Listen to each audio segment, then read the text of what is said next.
regresi untuk apa persamaan yang sedikit lebih ke depan, yaitu untuk regresi non-linier dan nanti ada regresi linier berganda. Ya. Nah, pada pertemuan kali ini saya akan membatasi sampai non-linier saja. Oke. Anda nanti akan banyak menggunakan ini analisa regresi ini pada penelitian. Kalau Anda masuk ke laboratorium atau kita akan melakukan penelitian lapangan yang berdasarkan data pengamatan.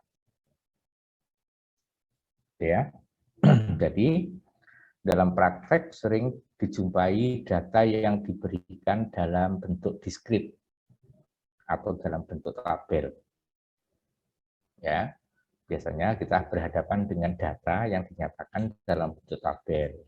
Ada dua hal biasanya yang kita harapkan dari data tersebut. Yang pertama, kita ingin mengetahui hubungan antar variabel data. Jadi variabel gitu ya. Variabel A dengan variabel B itu hubungannya bagaimana gitu kan. Kemudian dua, ingin mengetahui bentuk kurva hubungan antar variabel tersebut yang sesuai. Bagaimana kalau dihubungkan dalam bentuk persamaan, dalam bentuk kurva, gitu ya. Dan yang ketiga, kita ingin mengestimasi nilai data pada titik-titik di antara nilai-nilai yang tidak diketahui. Misalkan di data itu, misalkan variabel X sama variabel Y, ya. Dari data ada X-nya 5, kemudian 10, itu ada yang datanya ada. Itu memberikan nilai tertentu. Kalau misalkan kita ingin, kalau gitu pada nilai 7,2, berapa nilai Y-nya? Kalau tidak ada data, maka kita bisa mencari dari data itu, dari tren data itu. Contoh penerapannya banyak ini, ya. Misalkan saja ingin mempresentasikan hubungan antara tinggi muka air dengan debit aliran atau debit banjir yang ada di sungai, gitu ya.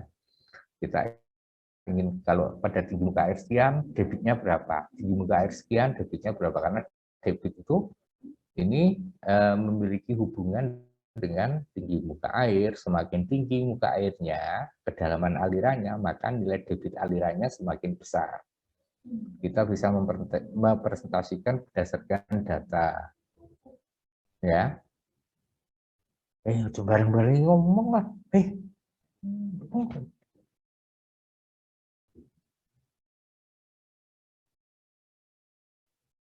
Gitu ya.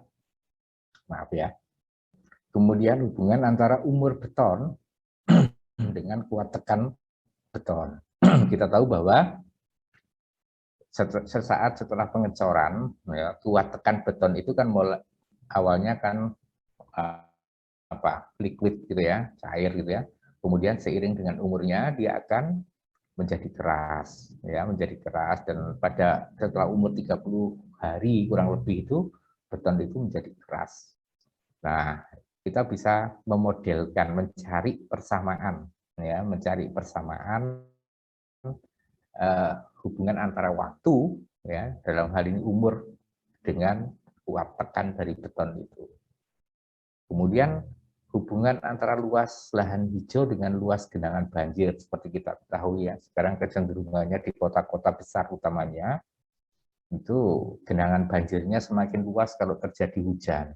Akibat apa? Akibat dari lahan hijau yang semakin berkurang. Nah, kita bisa memodelkan nanti. Jadi kalau luas lahan hijaunya di kawasan perkotaan itu semakin sempit, maka luas genangan banjir yang terjadi akan semakin besar. Nah, itu kita, dan masih banyak lagi. Jadi analisa regresi itu akan sangat bermanfaat kalau kita akan melakukan penelitian-penelitian yang berhubungan antar variabel. Ya. Nah, di dalam analisa regresi itu, metode yang paling banyak dipakai, yang terkenal itu namanya metode kuadrat terkecil. Ya, prinsip dasarnya adalah membuat kurva yang meminimumkan perbedaan selisih antara titik-titik data dan kurva. Ya, jadi kalau intinya atau bahasa kalau sering kita pakai itu adalah tren atau kecenderungan dari sebaran data. Jadi kalau kita punya data, hubungan antara X dengan Y atau fungsi X gitu ya. Kalau kita plot data itu sebarannya seperti ini, maka analisa regresi itu adalah membuat kurva ini, ya, membuat kurva. Tapi kurva ini yang mewakili sebaran data ini. Yang mewakili itu yang mana? Yang mewakili itu adalah yang memiliki simpangan kuadrat terkecil. Jadi titik ini harus memiliki simpangan kurva ini letaknya harus memiliki simpangan kuadrat terkecil terhadap titik-titik data ini. Ya, ini. Nah, jadi secara matematika tahapannya atau teknik yang dilakukan seperti ini. Yang pertama adalah titik data itu kita plot dalam suatu koordinat. Kayak tadi ya, kita plot kayak gini. Ya. Oke. Kemudian sehingga kita tahu perilaku atau trennya dari data itu. Apakah dia data linear, apakah itu kecenderungannya lengkung atau non linear. Ya. Kalau kita sudah tahu, kita bisa memilih nanti persamaannya kira-kira yang sesuai bagaimana.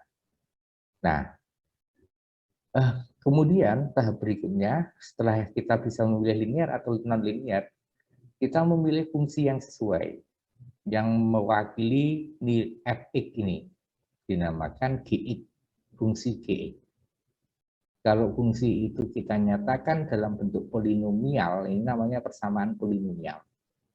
Gx sama dengan A0 plus A1x plus A2x kuadrat dan seterusnya sampai AR pangkat XR. Di mana A0, A1, A2 ini adalah konstanta. Nah, karena ini persamaan polinomial, maka konstanta ini adalah yang kita cari nanti di dalam analisa regresi itu. Nah, konstanta itu ya kita tentukan sedemikian rupa sehingga nilai dari titik-titik data itu sedekat mungkin dengan kurvanya, kurva ini. Jadi ya, nah caranya adalah dengan mencari selisih antara nilai YI ini atau fx dari data dengan kurva. Ya. Nah, namanya simpangan kuadrat. Kalau ini kan hanya simpangan ya, maka nilai ini kita kuadratkan. Sehingga bentuknya menjadi seperti ini. D kuadrat sama dengan sigma EI kuadrat. EI ini simpangan, ya, simpangan kuadrat. Ya. Nah, sehingga karena simpangan ini YI bin GX kuadrat. Ini kita cari jumlahnya. Nah, kita ingin menemukan nilai A0, A1, A2 sampai dengan IN dari GX tadi. Ya, menemukan nilai konstanta dari regresi atau konstanta regresi itu. Ya, karena menggunakan simpangan, karena nilai optimal yang akan kita cari, maka kita cari diferensialnya dari masing-masing persamaan ini. Ya, dengan mencari diferensial ini, maka kita nanti bisa menemukan nilai A0, A1, A2 sampai dengan AR. Ya. Nah, tahapannya seperti itu. Kalau untuk persamaan umum. Nah, sekarang kita bisa mengukur apakah nanti ya GX ini atau kurva yang kita rumuskan, yang kita temukan ini memiliki kinerja bagus atau tidak terhadap sebaran data. Gitu ya. Nah, itu menggunakan indikator yang namanya adalah koefisien korelasi. Nah, koefisien korelasi ini biasa nilainya antara 1 sampai dengan min 1. Saya biasanya 1 yang dipakai. Ya. Jadi nilainya antara yang kalau positif yang kita pakai adalah antara 0 sampai dengan 1. Jadi kalau R-nya nanti atau koefisien korelasi itu kita hitung ternyata ketemunya 0, berarti tidak ada hubungan sama sekali antara variabel X dengan variabel Y. Artinya nilai sebaran data ini tidak acak.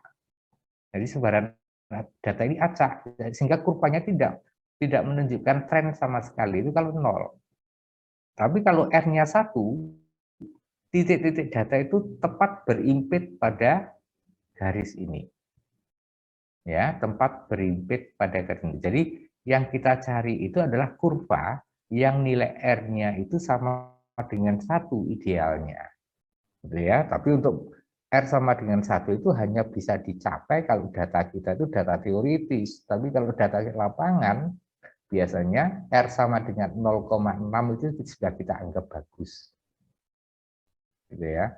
Di mana R itu rumusnya kita hitung kayak gini. dt kuadrat min d kuadrat dibagi dengan dt kuadrat.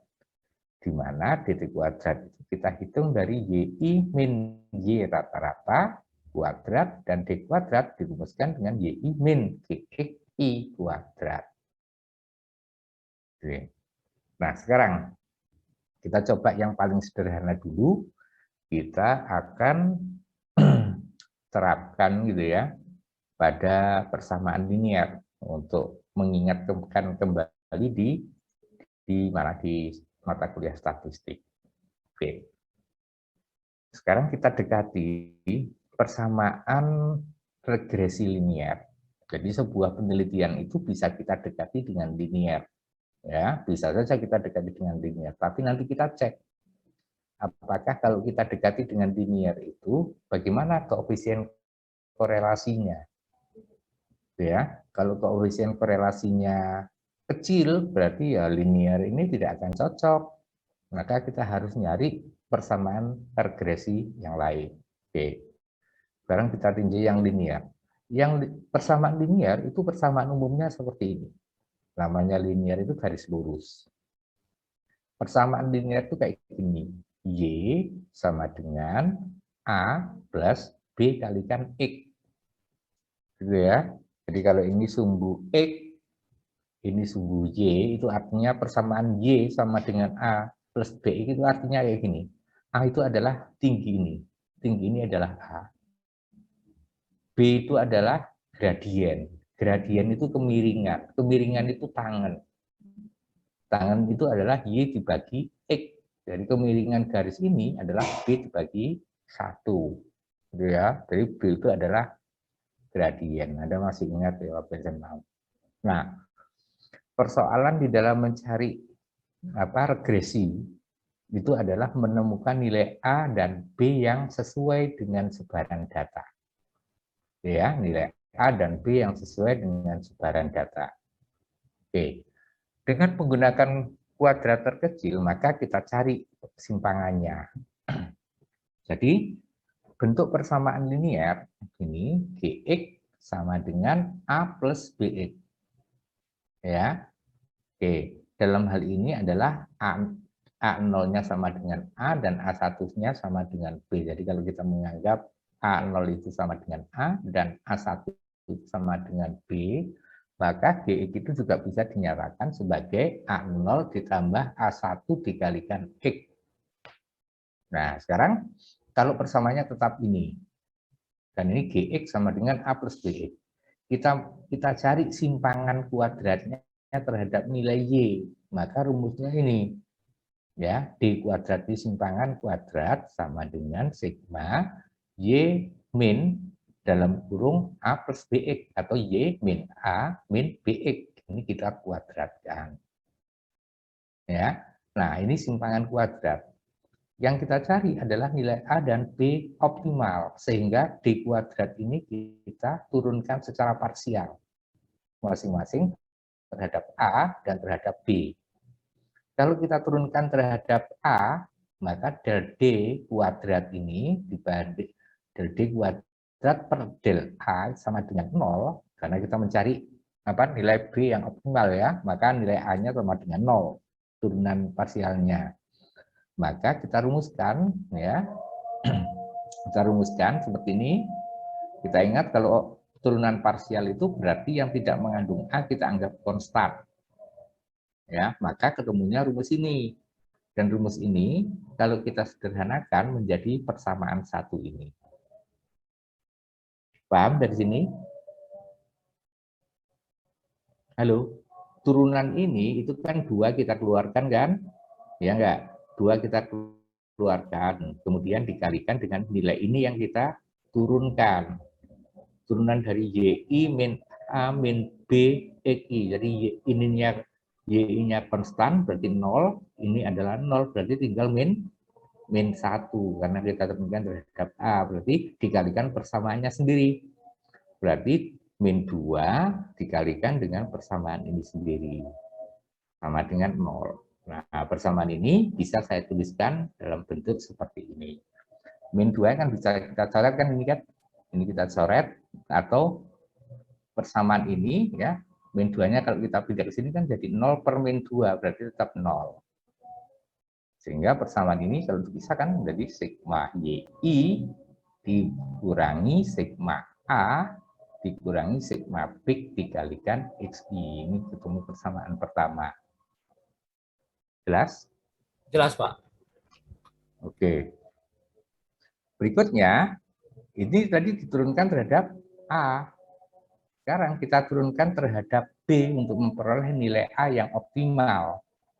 Ya, del D kuadrat per del B sama dengan 0. Dengan cara yang sama. Sekarang variabel B yang menentukan, yang lainnya kita anggap sebagai konstan.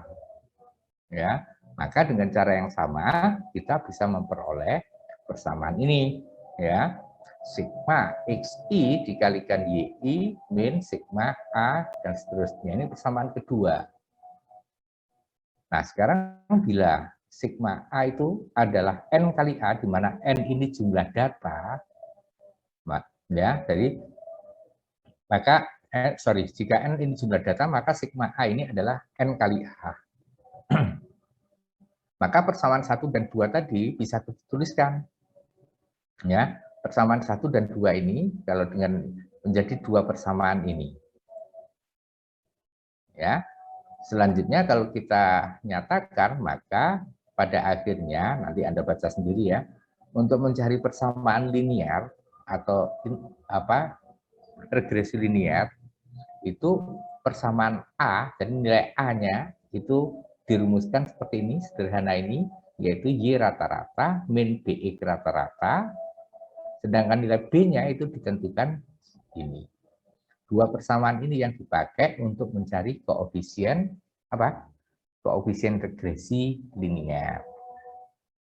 Contohnya ini ya, misalkan. Jadi sama R kuadrat, R-nya bisa kita hitung, ya, koefisien korelasi. Ya, kalau R kuadrat itu namanya koefisien determinasi. Ya. Jadi kalau R itu koefisien korelasi, kalau R kuadrat itu koefisien determinasi. Kadang-kadang orang bisa menyatakan dalam koefisien korelasi dan ada yang menyatakan dalam koefisien determinasi. Jadi kita hitung. Sekarang Anda perhatikan. Oke, saya punya data kayak gini. Ya, saya punya data, misalkan ini data dari hasil penelitian. 2 variabel gitu ya. Itu nilai X dan nilai Y, ini data. Jadi di penelitian itu kalau X-nya 4, Y-nya ketemu 30. 6, 18, 8, 22, dan seterusnya. Ada berapa data ini? 1, 2, 3, 4, 5, 6, 7, 8, 9, 10. 10 titik data. Ya, persoalannya adalah Anda diminta membuat persamaan regresi linear. Ya, persamaan regresi linear berdasarkan data ini. Ya. Nah, kemudian hitung koefisien korelasinya, ya, atau koefisien determinasinya. Jadi koefisien korelasi itu R tadi, lalu koefisien determinasi itu R kuadrat. Jadi nilai R yang diperoleh ini kita pangkatkan 2. Kemudian yang ketiga, hitung nilai Y pada X sama dengan 5, Y pada X sama dengan 17, dan Y pada X sama dengan 25. Y pada X5, kan tidak ada kan ini kan ya? Yang ada kan 4 dan 6, 5 itu kan antara 4 dan 6 ini. Berapa nilai Y-nya? Y sama X sama dengan 17, ini juga enggak ada. Berapa nilai Y 17-nya? Ya, jadi dari persamaan linear yang kita peroleh nanti digunakan untuk memprediksi nilai Y5, Y17, dan Y25. Paham maksudnya persoalannya? Paham, Pak. Nah, sekarang kita analisa dengan menggunakan rumus tadi. Pertama kali ini kita plot, ya, kita plot datanya. Oh, trennya seperti ini, kita plot. Ini X, ini Y. Ya, sebaran datanya ini akan kita dekati dengan garis linear. Tentu garis linearnya arahnya tidak ke sini. Kalau melihat ini, pasti trennya itu nanti ke arah sini. Jadi nilai X semakin besar, maka nilai Y semakin menurun kalau melihat tren data ini. Ya. Nah, sekarang kita hitung. Pasti nanti kemiringannya ini bernilai negatif. Rumusnya tadi kan Y sama dengan A plus BX. Nah, berarti B-nya nanti pasti akan bernilai negatif karena ini berbanding terbalik. Ya. Oke. Dengan menggunakan rumus tadi, rumus A itu ini tadi. Sama dengan Y rata-rata min B dikalikan X rata-rata, sedangkan rumus B-nya ini. Nah, awalnya data kita anukan, ini datanya tadi. Ya, datanya X dan Y datanya. Kemudian XI kali YI, itu kita hitung. Ya, untuk memenuhi persamaan ini. Kemudian X kuadrat juga kita hitung. Ya kan? Untuk memenuhi persamaan untuk menghitung B ini. Sedangkan untuk menghitung A, itu Y rata-rata dan X rata-rata. Kita cari X rata-ratanya dan Y rata-rata serta B untuk menemukan ini. Nah, kalau sudah A dan B ini ketemu, maka persamaan regresinya ketemu. Ya, nah persamaan ini yang kita cari. Jadi ini adalah nilai A berdasarkan perhitungan ini, dan ini adalah nilai B berdasarkan perhitungan ini. Kita lihat B-nya ketemu negatif, karena memang tren datanya dia ke arah sini. Ya. Nah, kalau sudah ketemu, maka kita masuk ke pertanyaan kedua. Berapa koefisien korelasinya? Kita lanjutkan. Rumus koefisien korelasi itu tadi kan ini kan.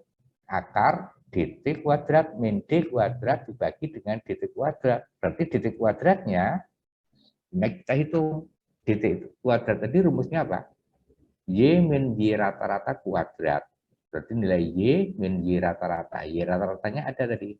Ini. Ya. Sedangkan D kuadrat adalah Y min Y apa? Y min GX kuadrat. Nah, GX-nya itu kan persamaan tadi. A plus BX. Gitu ya, kita kuadratkan. Sehingga ini nanti kita jumlahkan, kita masukkan ke dalam rumus ini akan ketemu nilai R. Karena R-nya 0,96, maka koefisien determinasinya, tadi kan ditanyakan kan koefisien korelasi dan koefisien determinasi. Maka koefisien determinasinya ya 0,96 ini kita kuadratkan, maka akan ketemu nilainya. Nah, karena R-nya ini sudah ketemu 0,96 kan mendekati 1. Artinya persamaan linear ini sesuai untuk sebaran data ini. Ya, bisa kita percaya persamaan linear itu. Nah, terus pertanyaan yang ketiga adalah berapa nilai Y pada X sama dengan 5, pada X 17, dan ya kita tinggal masukkan. Karena persamaannya sudah kita temukan ini, ya kita tinggal mengganti nilai X ini. X sama dengan 5, X sama dengan 17, dan X sama dengan 25, sehingga nanti kita bisa memperoleh. Demikian juga kalau dibalik, misalkan yang diketahui adalah Y-nya. Ya, Y, berapa nilai X-nya? Ya kita tinggal memasukkan. Misalkan pada Y20, X-nya berapa? Ya tinggal memasukkan. Itu kegunaan dan contoh dari penerapan apa? Regresi linear. Paham? Jelas? Jelas, Pak, jelas. Jelas ya? Iya, Pak. Perlu dicoba dalam Excel?